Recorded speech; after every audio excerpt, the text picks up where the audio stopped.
Hey all, it's me, Corey. I am still here. It's been a difficult couple of days. I've been struggling with just a feeling of defectiveness, which I've had in the past, and it just seems to be getting louder and louder. And it's hard to fight those thoughts off as things continue as they are. Of just that feeling that I'm a defective person. My mind is so something's broken, I guess, in me. It's kind of the feeling that I have about myself. But basically, the last, yesterday, I had a wave of just that desire, I guess, to end it and to kill myself again. And I wanted to. I tried as well as I could to be aware of how I was feeling because I thought I could describe my emotions and kind of how I got to that state, because it didn't start in that state. It's not that I went, I was having an okay day, nothing crazy, nothing ridiculous. I have my kids right now. They were coming that day, yesterday, when I was in the midst. They weren't here yet.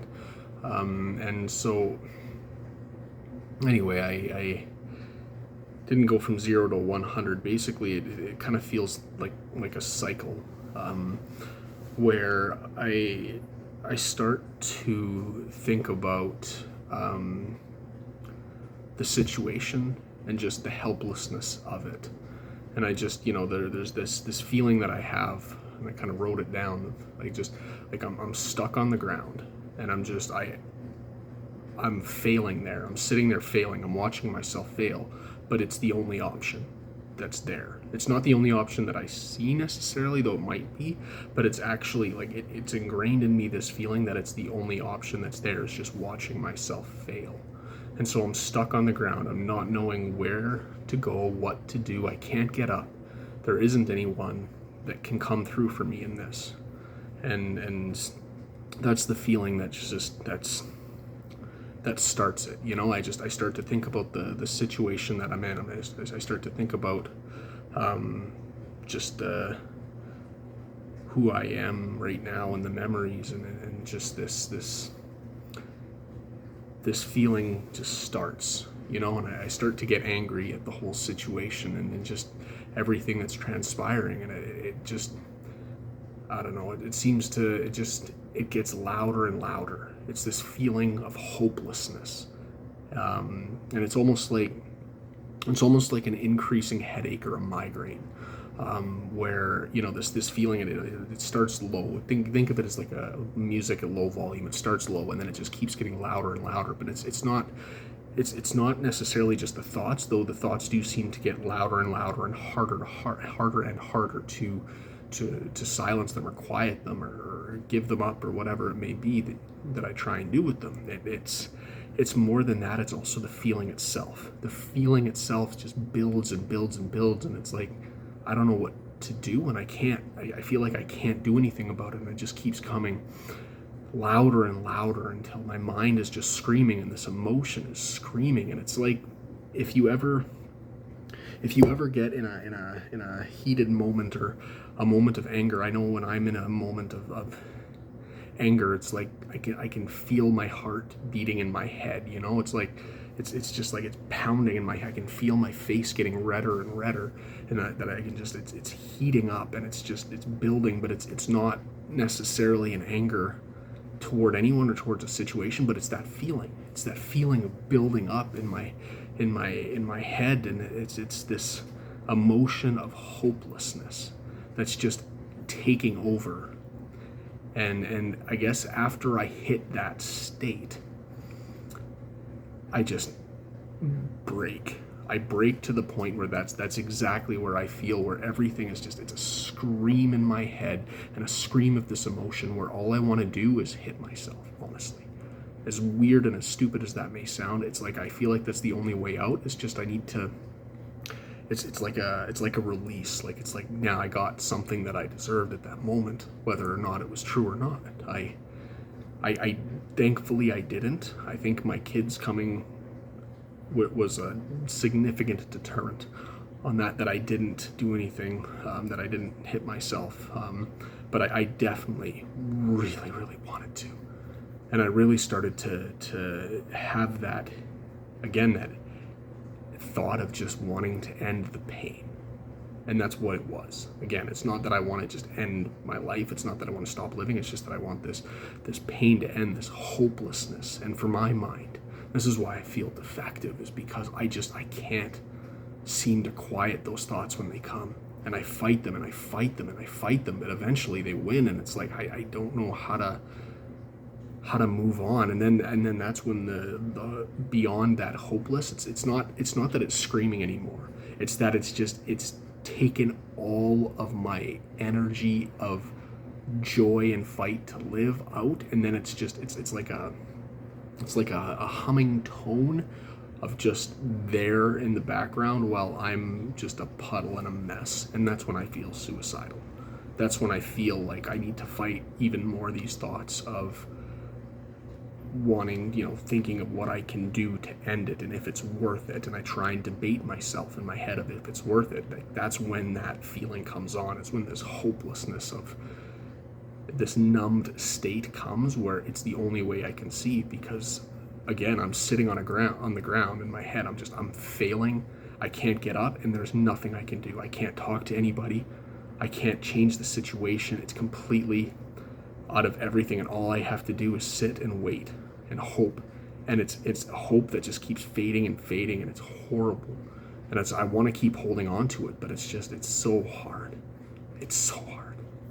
And so that I just wanted to describe that. I don't know if anybody else has kind of felt anywhere near that is my mindset. That is why I feel defective. That's where I sit when I'm in that place, and it's coming more and more. And I've heard, if you ever are in that spot, again, I didn't do anything, but I've heard and I've seen a thing where if you take ice cubes and you hold them in your hands, it kind of takes away the feeling that you need to hit yourself, or that you need to do something to relieve that pain, because it is painful to hold those ice cubes. So I put some ice in the fridge just in case, but I mean, in the freezer. But anyway, just a thought. But anyway, if you're feeling like that, or if you ever have that build up, you're not alone. I'm sorry. I'm so sorry you have to feel that, because I feel that too, and it hurts. It hurts like hell. And it's unreal, and it's indescribable. It feels worse than death. It's like one of these situations where I don't wish anybody were dead in it, but at the same time, it almost feels like it would be more of a relief if someone had died, because at this point, it's like an uncertainty that's growing and growing, and I just can't get out of it. So that's where I am. Not where I am.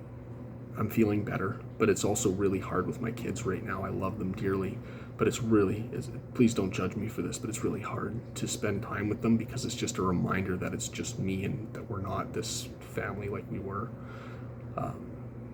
And so it's really hard to stay chipper, and so we go out a lot, which is probably a really good thing, but it's hard to not fight back the tears even when we're out at the park, or we went to a festival this weekend, or today, and it was good, but there was still a couple of times where it just, I had to fight that. So I did want to touch just quickly on one thing, because I realized in the last video, and I think another one as well, that I've kind of said a couple times that I don't want to move on, that I won't move on, and things like that. And I want to clarify why, because I feel like it would be easy to just move on, but just for myself, in my own mind, why I don't want to move on and why I can't accept that is because accepting it, and I wrote this one down as well, accepting it means that I can't rectify my failure in this significant portion in my life. And that's so hard as a man. As a man, I want to fix it. As a man, I feel like that's my responsibility, but I have no way to do it. And if I accept and move on, then that just means that I'm completely unable to do anything, and that's just a sinking feeling, and that continues that sinking feeling of just that helplessness and hopelessness from before. The other piece is that it means that accepting it, that my kids are going to be from a broken home for the rest of their life. And I don't want to do that to them, and I wish there was something I could do, but again, that's just accepting it. I don't understand why people would be okay with that, or why people are okay with being, anyway, that's neither here nor there, but I'm going to let them down for the rest of their lives.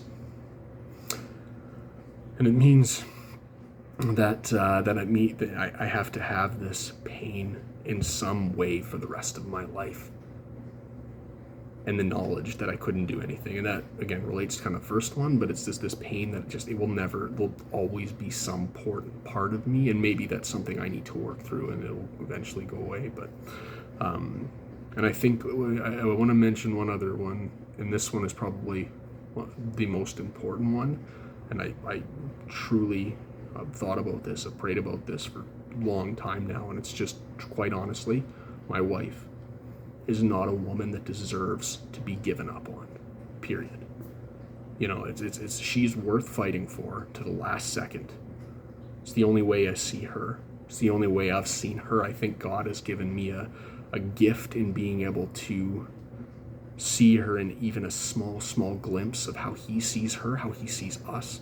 And it's absolutely overwhelming how amazing that woman is, and I can't give up on her. She does not deserve someone to just give up on her. So that is a huge piece, and I don't think anybody else, I know nobody else sees her as I see her, even our kids, because I know that that's a gift and a blessing God has given me to see her in that light, and I'm not giving up on that. So, sorry, this is a little bit of a longer video, but I just wanted to clarify that piece, that is why I'm not accepting it or not going to move on, because it's not in the cards. It's not a possibility, which makes it that much harder and worse, the situation that I'm in, and having to fight those thoughts, because it means that I can't do anything even though I'm seeing her like this, and it just puts me further and further down a tube of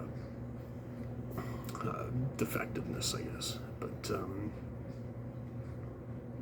that all said, I am still here, and I'm still talking to people when I can, as much as I don't want to, or as much as it hurts. I am. It's just really annoying, to have to convince yourself to live. Like, that's a really stupid thing to think about. I mean, I say that respectfully, but I'm calling myself stupid in that, and thinking that doesn't make sense. Life is not easy. I get that. It's never meant to be easy. No one should ever say it's going to be easy, because it's not. Life, you have to, it has its ups and downs, obviously, but it's not an easy life. But at the same time, I mean, to convince yourself to actually stay alive, it's so annoying to just think that has to be me. Not that, not that, I'd rather it me than anyone else, but at the same time, what on earth? It's just